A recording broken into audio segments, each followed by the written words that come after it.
Good morning to all. This is Mr. Dennis, President of Raja Senegal. I'm very pleased to participate to this conference and to share a little bit about global citizenship regarding to peace building and generation dialect of generation that we are talking about during this conference. I'd like to emphasize a little bit about global citizenship because even this morning, one of the speakers talked about it very briefly, and it's important to us to understand, to give a definition about global citizenship and what are we understanding by global citizenship. Of course, as we can see, during this pandemic, since the beginning of this pandemic, everyone is confirmed to respect all obligation from countries to countries. The little example I will say is the vaccine, and more than that, other small obligation that we have to follow. And so, if you see it that way, do you believe that global citizenship means having one institution, having one president, and having the same policy apply all over the world in all countries? This is a question, because as we go forward, we know that trying to put everyone in the same box can be difficult for some, because this might somehow restrict some liberty and freedom and human dignity. I believe that the fact of looking or trying to build a peace through global citizenship should start with our heart. As religious, we consider that every human being should be considered as brother and sisters. But as you know, those who are not religious may not consider their neighbor as brothers and sisters, and therefore conflict can come from there. If you consider your brothers and sisters as real because you share your faith, or because you're just sharing a republic, I'll give the example of Senegal as president of Raja Senegal.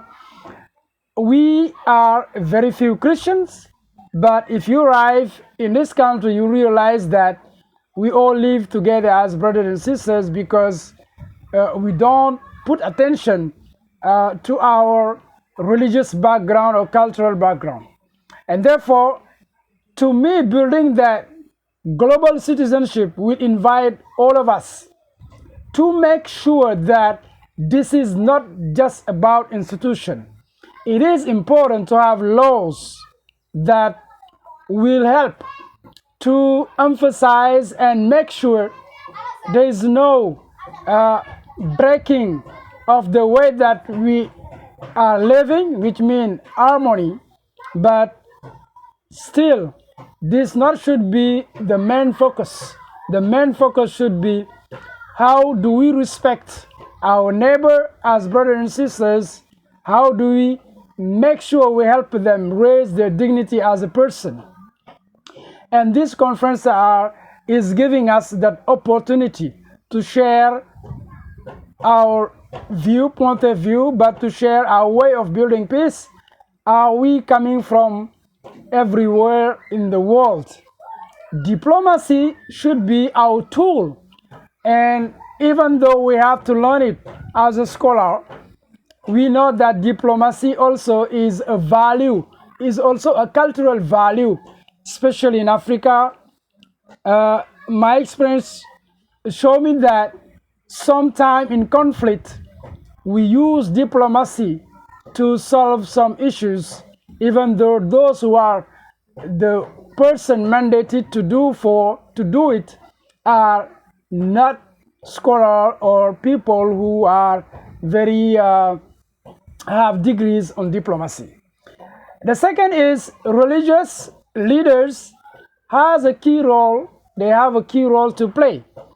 Why? Because in general, people give them some respect and listen to them, that they are more talking because of their orientation as guides than as guiders of the faith, but mostly as a role model, and which is very important for youth to always have role model when it's come to show how we can bring peace into this world, how can we work together as one to bring peace in this world. And after that, we might say that we are building a global citizenship. Again, peace is not built just in a world, in a word, in a speech, but peace is built from our hearts, and then we're gonna highlight it on our daily life by respecting each other and by loving each other. Thank you.